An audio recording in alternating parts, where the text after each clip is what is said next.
વિદ્યાર્થી મિત્રો, હવે આપણે પૂર્ણ ભૂતકાળની વાત કરીએ તો પૂર્ણ ભૂતકાળમાં સૌથી પહેલા ધ્યાન રાખો, અંગ્રેજીમાં પૂર્ણ ભૂતકાળ એટલે ભૂતકાળનો ભૂતકાળ.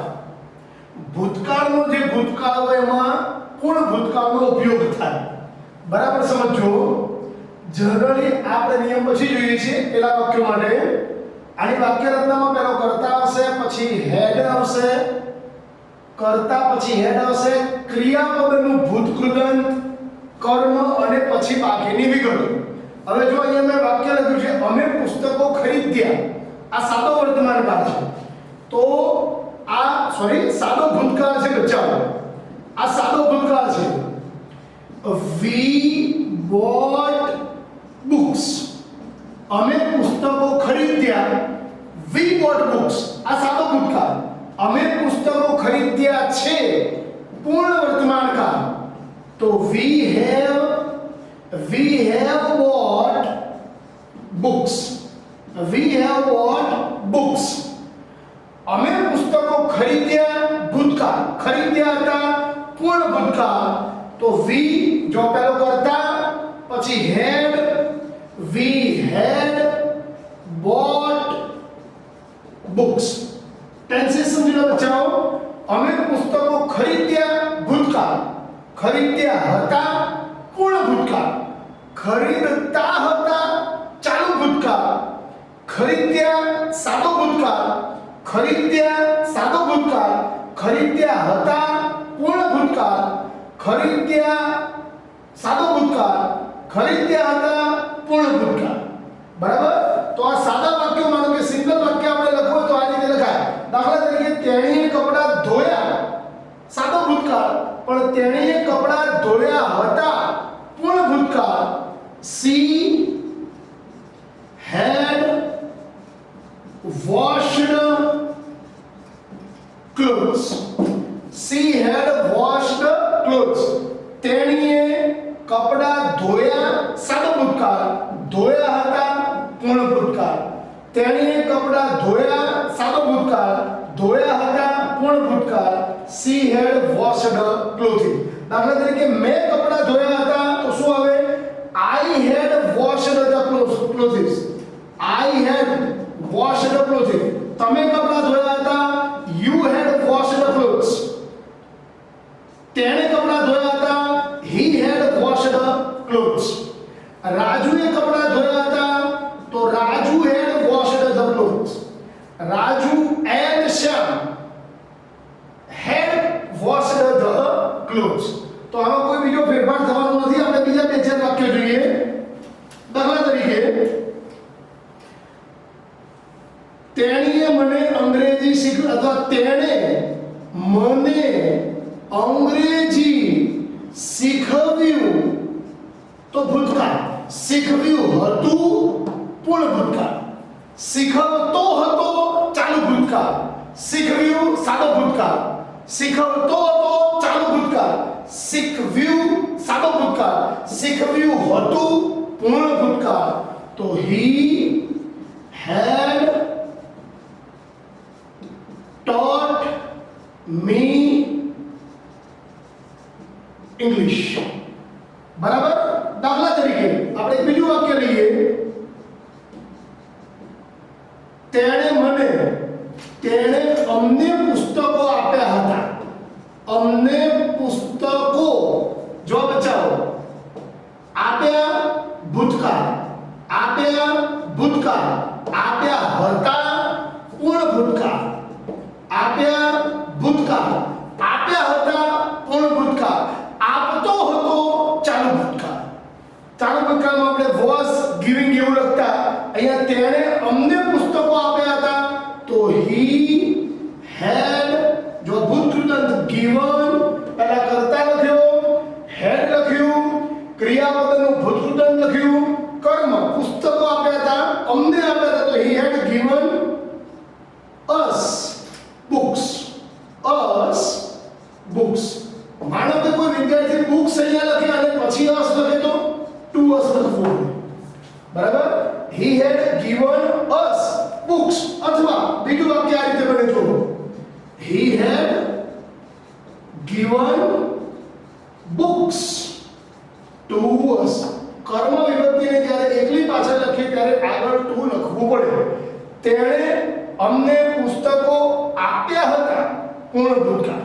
હવે બચ્ચાઓ જુઓ, એક જ વાક્યમાં બે ક્રિયા ભૂતકાળમાં બની હોય તો પહેલી થયેલી ક્રિયા માટે પૂર્ણ ભૂતકાળ અને બીજી ક્રિયા માટે સાદો ભૂતકાળ વપરાય. હવે ધ્યાન રાખો, આમાં before અને તે પછી માટે, તે પહેલા માટે before વપરાશે અને તે પછી માટે after વપરાશે. હવે ધ્યાન રાખો, જનરલી before વાળું વાક્ય તમારે સાદા ભૂતકાળમાં રાખવાનું.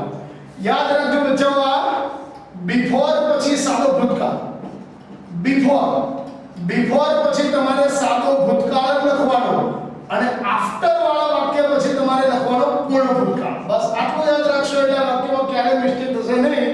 વરસાદ પડ્યો તે પહેલા હું ઘરે પહોંચી ગયો હતો. વરસાદ પડ્યો તે પહેલા આપણે ઘરે પહોંચી ગયા હતા તો શું લખાય બચ્ચાઓ? I had reached home before it rained. Before it rained એટલે જો વરસાદ પડ્યો તે પહેલા હું ઘરે પહોંચી ગયો હતો. હવે આ વાક્ય આફ્ટર થી બી લખાય તો એમાં કશું નહીં કરવાનું, અહીંયાથી બિફોર કાઢી દો, અહીંયા આફ્ટર લખી દો. After I had reached the home it rained. હું ઘરે પહોંચી ગયો પછી વરસાદ પડ્યો. બરાબર? એ રીતે પણ વાક્ય લખાય. બિફોર કાઢી દેવાનું, અહીંયા આફ્ટર લખી દો તો after I had reached the home અલ્પવિરામ ઇટ રેન્ડ. હું ઘરે પહોંચી ગયો તે પછી વરસાદ પડ્યો. પોલીસ આવી તે પહેલા મેં ચોરને પકડ્યો હતો. પોલીસ આવી એ પહેલા આપણે ચોરને પકડ્યો તો શું લખાય?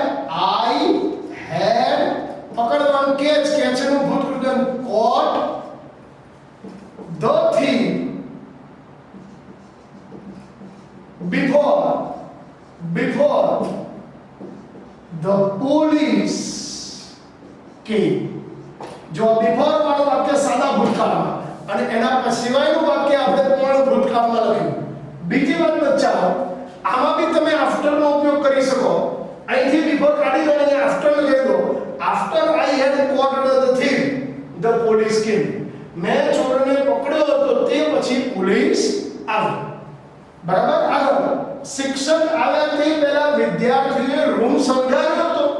શિક્ષક આવ્યા એ પહેલા રૂમ સંઘારી દીધો તો the students અથવા the pupils had decorated a room before the teacher came. જો before વાળું વાક્ય સાદા ભૂતકાળમાં, આ વાક્ય પૂર્ણ ભૂતકાળમાં. હવે આમાં આફ્ટર વાળું વાક્ય બી બની શકે. After the pupils had decorated a room, પછી before ના લખાય the teacher came. એટલે વિદ્યાર્થીએ રૂમ શણગાર્યો પછી શિક્ષક આવ્યા.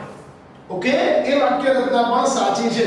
તમારે એટલું યાદ રાખવાનું કે before વાળું વાક્ય સાદા ભૂતકાળમાં હોય અને આફ્ટર વાળું વાક્ય પૂર્ણ ભૂતકાળમાં હોય. ક્લાર્કે તેનું વર્ક પૂરું કર્યું તે પછી તેણે ઓફિસ છોડ્યું. ક્લાર્કે તેનું વર્ક પૂરું કર્યું તે પછી તેણે ઓફિસ છોડ્યું. તો જો અહીંયા after the clerk had completed his work, he left the office. હવે જો બચ્ચાઓ આ વાક્ય આ રીતે બી બને. ક્લાર્કે તેનું વર્ક પૂરું કર્યું તે પછી તેણે ઓફિસ છોડી. તો after the clerk had completed his work, પહેલાનું કામ પૂરું કર્યું એટલે ક્રિયા પૂરી થઈ ગઈ. પછી તેણે ઓફિસ છોડી એટલે he left the office. આ વાક્ય આફ્ટર થી બી બને. અરે બિફોર થી બનાવો તો આફ્ટર કાઢી દો, અહીંયા બિફોર લગાડી દો, વાક્ય બનશે તેણે ઓફિસ છોડી તે પહેલા તેણે તેનું કામ પૂરું કર્યું હતું. અહીંયા એક બચ્ચાઓ તમને બીજી વસ્તુ બતાવો. ક્લાર્કે તેનું કામ પૂરું કર્યું તે પછી જેને ઓફિસ છોડી દીધી. આપણે એક બીજી રીતે બી વાક્ય રચના લખી શકીએ. ધ્યાન રાખજો, એક્સ્ટ્રા બતાવું છું તમને. આફ્ટર અને બિફોર પછી કોઈ પણ ખાલી જગ્યા આવે અને સીધું જ ક્રિયાપદ લખવાનું હોય તો એને આઈએનજી પ્રત્યય લગાડી દો. After completing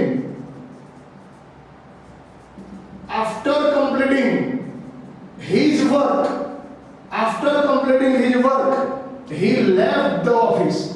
He left the office. બરાબર? તેનું કામ પૂરું કર્યા પછી તેણે ઓફિસ છોડી. આમાં બી થઈ શકે before coming,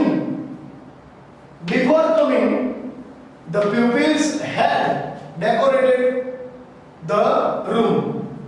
શિક્ષક આવ્યા તે પહેલા છોકરાએ તેમનો રૂમ શણગાર્યો હતો. અહીંયા તમે બિફોર અને આફ્ટર પછી સીધી જ જો ખાલી જગ્યા આવતી હોય તો તમારે કોઈને પૂછવાની જરૂર, સીધું આઈએનજી પ્રત્યય ક્રિયાપદને લગાડી દેવાનું. After completing his work he left the office. અમે ઉઠ્યા તે પહેલા સૂર્ય ઉગી ગયો હતો. તો જો બચ્ચાઓ, the sun had risen before we, ઉઠવાનું ઇંગ્લિશ થાય get up, get નું ભૂતકાળ થાય got up. The sun had risen before we got up. The sun had risen before we got up. હવે તમે આમાં આફ્ટર નો બી ઉપયોગ કરી શકો. અહીંયા આફ્ટર નો કરો તો બિફોર કાઢી નાખવાનું, પહેલા બિફોર નીકળી જશે. After the sun had risen we got up. સૂર્ય ઉગ્યો તે પછી અમે ઉઠ્યા. સૂર્ય ઉગ્યો તે પછી અમે ઉઠ્યા. અહીંયા બિફોર નીકળી જાય, તમારે અહીંયા આફ્ટર લખી દેવાનું. તો આફ્ટર વાળી વાક્ય રચના થશે after the sun had risen we got up. અહીંયા અલ્પવિરામ આવે, સૂર્ય ઉગ્યો તે પછી અમે ઉઠ્યા. પણ આપણને આ વાક્યમાં બિફોર આપેલું છે એટલે આપણે અહીંયા પહેલા આપીશું એટલે બિફોર લખીશું, વચ્ચે અલ્પવિરામ નહીં. આગળ, દર્દી મૃત્યુ પામે તે પછી ડોક્ટર આવ્યો. જો ડોક્ટર આવ્યા, મેં બે વાક્ય લખેલા છે. ડોક્ટર આવ્યા તે પહેલા દર્દી મૃત્યુ પામ્યો. તો જો દર્દી મૃત્યુ પામ્યો તે પછી, તો જો after the patient had died, the doctor came. જો પૂછા પેશન્ટ એટલે દર્દી મૃત્યુ પામ્યો તે પછી ડોક્ટર આવ્યા. ઓકે, અને આ વાક્ય જો ડોક્ટર આવ્યા તે પહેલા દર્દી મૃત્યુ પામ્યો હતો. તો જો કશું જ નહીં કરવાનું, આ વાક્ય આગળ એમના એમ જ રહેશે. The patient had died, the patient had died before, the patient had died before the doctor came. તો વાક્ય રચના બનશે બચાવો, ડોક્ટર આવ્યા તે પહેલા દર્દી મૃત્યુ પામ્યો હતો. આફ્ટર વાળું વાક્ય હંમેશા પૂર્ણ ભૂતકાળમાં આવશે, બિફોર વાળું વાક્ય સાદા ભૂતકાળમાં આવશે. બરાબર? ઘણી વખત આપણે when નો બી ઉપયોગ કરતા હોઈએ છીએ તો when વાળું વાક્ય બી સાદા ભૂતકાળમાં આવશે. when વાળું વાક્ય, ચોર ભાગી ગયો તે પછી પોલીસ આવી. પોલીસ આવે પણ ક્યારે આવી? ચોર ભાગી ગયો તે પછી. તો after the thief had run away, ભૂતકૃદંત, run away અથવા accept, run away અથવા accept, the police arrived. તો બચાવો, આ રીતે આપણે પૂર્ણ ભૂતકાળના વાક્યો લખવાના છે. આ ગુજરાતી ઇંગ્લિશ છે, આપણને બોલવા માટે બી કામ લાગશે. અને we can also understand the tenses, simple present tense and present perfect, past perfect tense. Okay, enjoy it. Thank you very much.